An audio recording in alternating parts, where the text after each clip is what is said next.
जी हाँ, नमस्कार दोस्तों, आप सभी का एक बार फिर से आपके अपने चैनल DKY क्लासेस में आप सभी का स्वागत है। मैं आप लोगों के बीच आज क्लास 10th का मैथमेटिक्स का ऑब्जेक्टिव क्वेश्चन लेकर आप लोगों के बीच आए हैं। जहां तक आप लोग जानते हैं कि बिहार बोर्ड में जो है लॉकडाउन के चक्कर में तो पिछले 2-3 साल से 100 ऑब्जेक्टिव आया था और 100 में 50 हम लोगों को बनाना पड़ता था।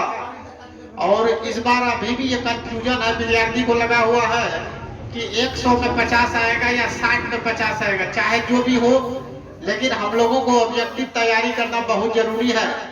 मैथमेटिक्स में ये भी है कि जिन विद्यार्थी का बेसिक बहुत स्ट्रॉन्ग है, जिन्होंने मैथ को बेहतर तरीके से पूरे बनाया है, वही स्टूडेंट ऑब्जेक्टिव को बेहतर तरीके से पूरे बना सकता है। यानी 50 मारने के लिए आपको 1 से लेकर 10th तक कोई भी क्लास हो, सभी का फॉर्मूला के साथ साथ सभी बेसिक हम लोगों को क्लियर होना चाहिए। तो अगर आप चाहते हैं कि 90+ अगर मैथ में हम लोगों का आए, इसके लिए आपको ऑब्जेक्टिव 50 सही होना जरूरी है। तो हो सकता है 100 में 50 एग्जाम में दे या 60 में 50 आए, कुछ भी हो, लेकिन हम लोगों को तैयारी फुल्ली करना होगा। तो आज से हम शुरू करेंगे आर्य सरोवाल का पहला चैप्टर आप लोगों के बीच लाए हैं ऑब्जेक्टिव। यानी एक का ही हर चैप्टर में आर्य सरोवाल का जो है, चाहे वो रियल नंबर हो या पोलिनोमियल हो, liner equation in two variables हो, प्रत्येक चैप्टर में एक ऑब्जेक्टिव चैप्टर दिया है। तो हम सिर्फ ऑब्जेक्टिव चैप्टर आप लोगों के बीच चलेंगे लेकर। तो आज शुरू करते हैं हम लोग पहला चैप्टर। रियल नंबर का पहला सवाल दिया है कि यूक्लिड के विभाजक प्रेमिका से यदि a तथा b दो धनात्मक पूर्णांक हो तो q तथा r का प्रकार एकल पूर्णांक से जुड़े हो, तो 4 ऑप्शन दिया, कौन इनमें सही है। तो हम लोग फॉर्मूला पढ़े हैं a बराबर bq प्लस r, जहां 0 जो है लेस इक्वल r और लेस देन b। तो ये हम लोग देख रहे हैं कि C नंबर इसका फॉलो कर रहा है, इसीलिए C सही है। एक का C यानी a बराबर bq प्लस r, जहां जो है 0 less equal r less than b। कहने का मतलब कि अगर हम किसी भी संख्या को भाग देंगे, जैसे मानकर चलिए 5 को ही हम लोग अगर 11 से भाग दे देंगे तो 5 दूनी क्या हो गया, 10 हो गया। तो हम लोग का शेष क्या बचा, 1 बचा। तो ये भाज बराबर हम लोगों का होता है भाज गुना भागफल प्लस शेष। तो भाज मतलब हम लोग का हो गया b, भागफल हो गया q यानी क्वांटेट, और r से होता रिमाइंडर। तो जहां ये बात भी हम लोग को याद रखना होगा, a बराबर bq प्लस r, जहां जो है 0 लेस इक्वल r, यानी रिमाइंडर जो होगा, रिमाइंडर यानी शेषफल जो है 0 से बड़ा हो सकता है। 0 से बड़ा जैसे 1 आ गया, हो सकता है 2 भी आ जाएगा, आपको 15 आ जाएगा, 25 आ जाएगा। तो 0 से बड़ा भी हो सकता है या 0 भी आ सकता है। जैसे मानकर चलिए 5 को 10 से भाग देंगे तो 5 दूनी 10 कट गया। तो इस बार हम लोग का जो रिमाइंडर क्या बचा, 0 बचा। तो यानी 0 जो है r से r के बराबर भी हो सकता है या 0 से r क्या होगा, बड़ा होगा। और r से बड़ा होगा हमेशा b बड़ा होगा, यानी या r छोटा होगा b से। तो हम लोगों का b कौन है, b हम लोगों का ये हो गया।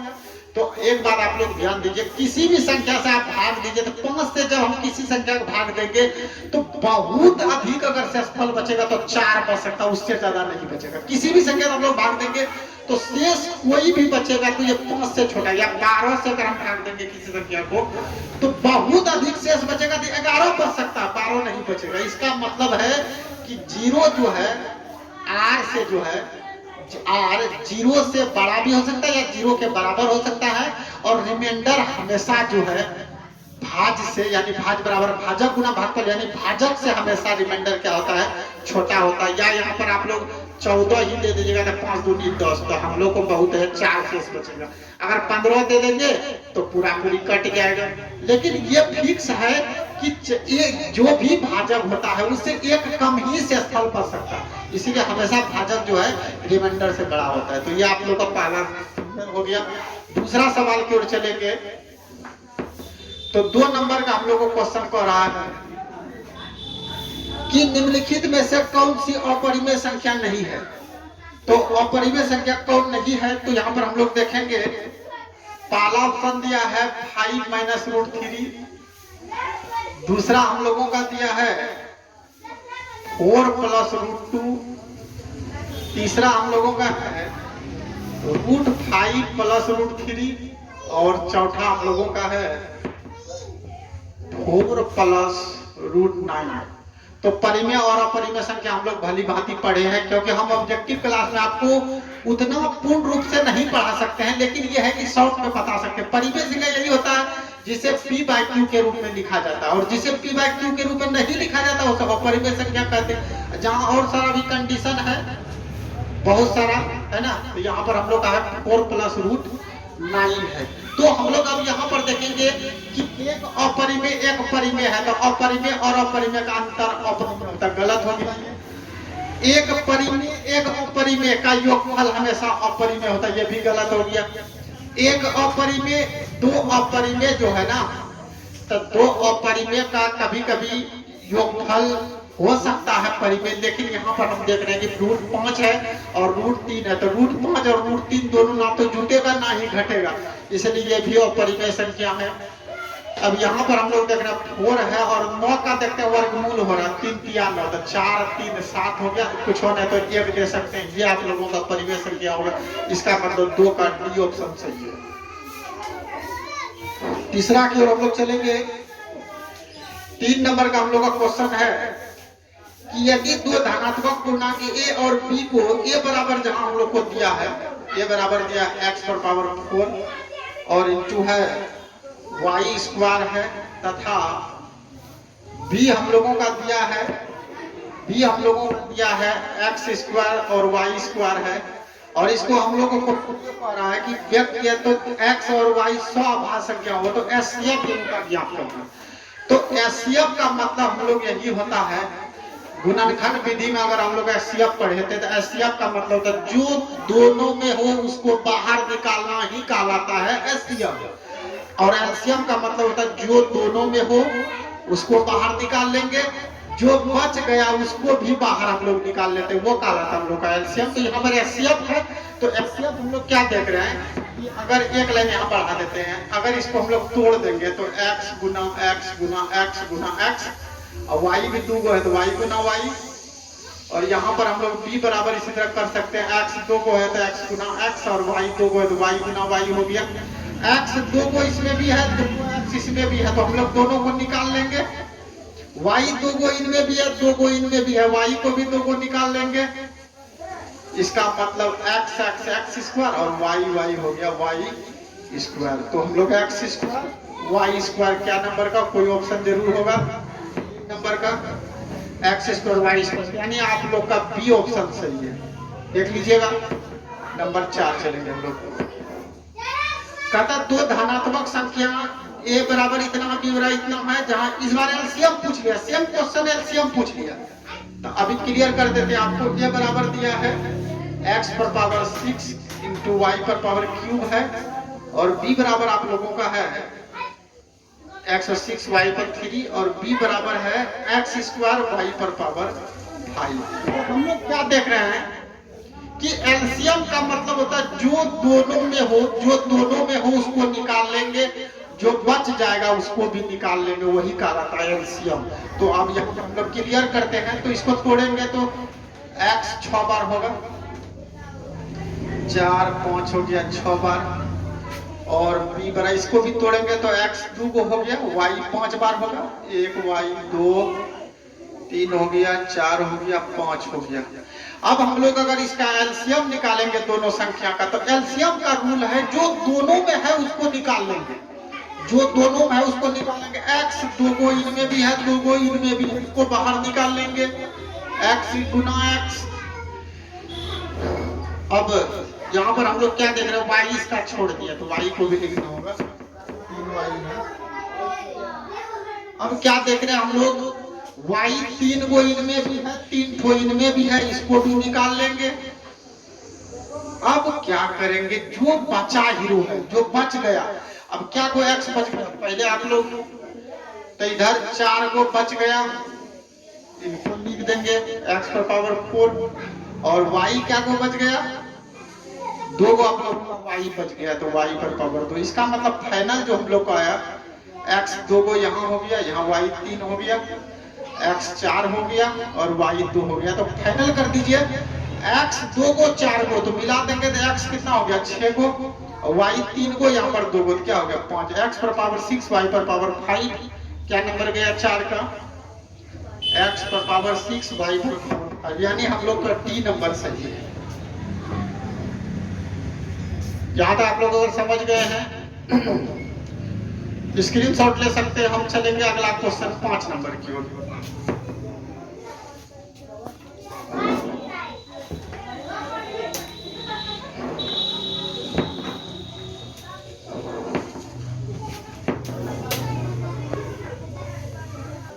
पांच की ओर, 5 बहुत आसान है।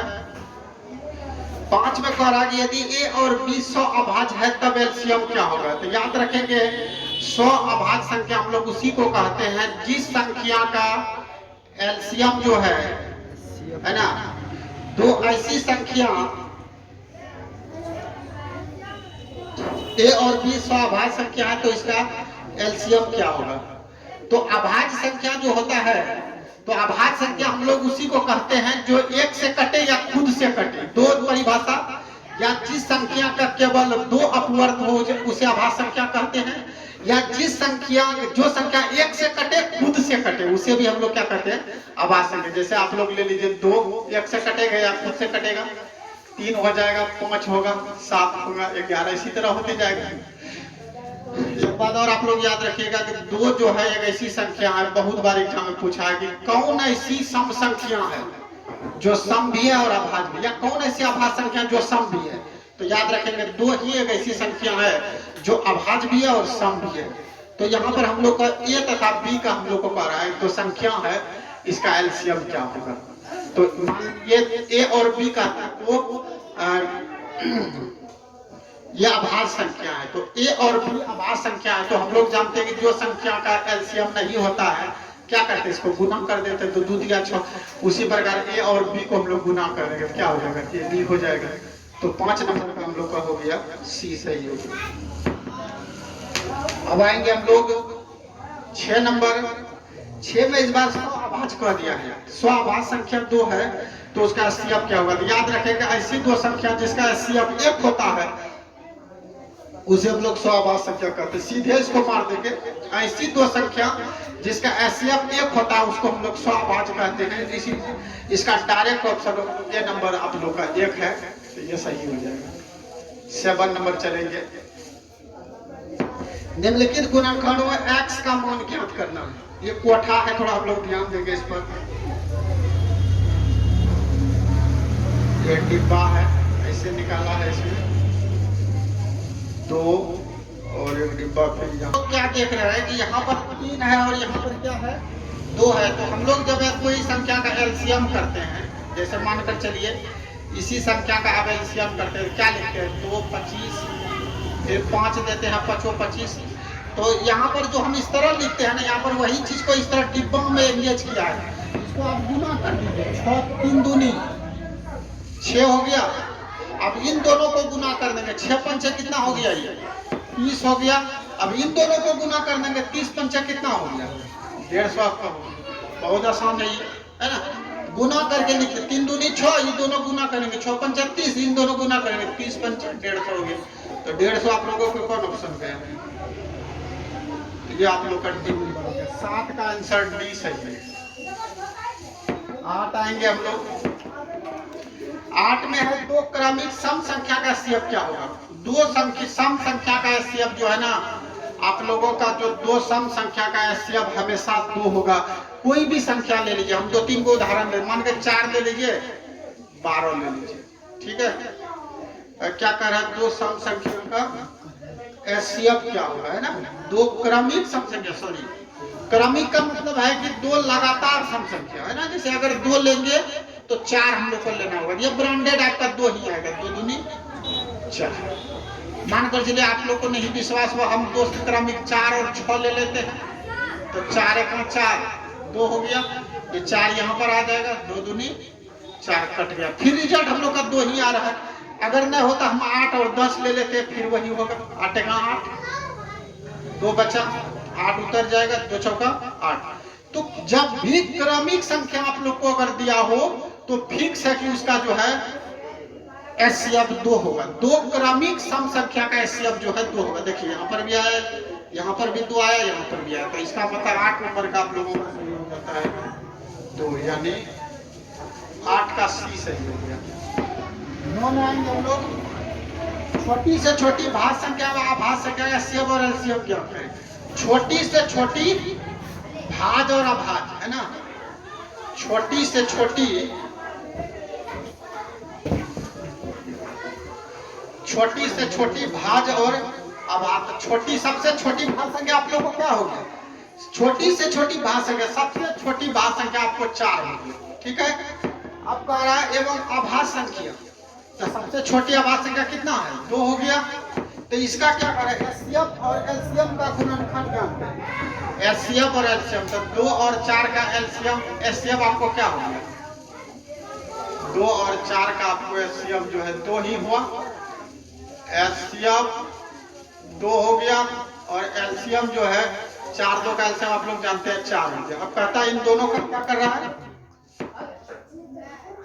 छोटी से छोटी भाज्य एवं अभाज्य संख्या के एचसीएफ तथा एलसीएम का गुणनखंड होगा। अब इन दोनों का गुणनखंड करना है, तो 2 का गुणनखंड क्या होगा 1 गुना 2, और 4 का जो हम लोग गुणनखंड करेंगे तो क्या होगा 2 गुना 2। तो अब इन दोनों को मिला देंगे तो क्या हो गया,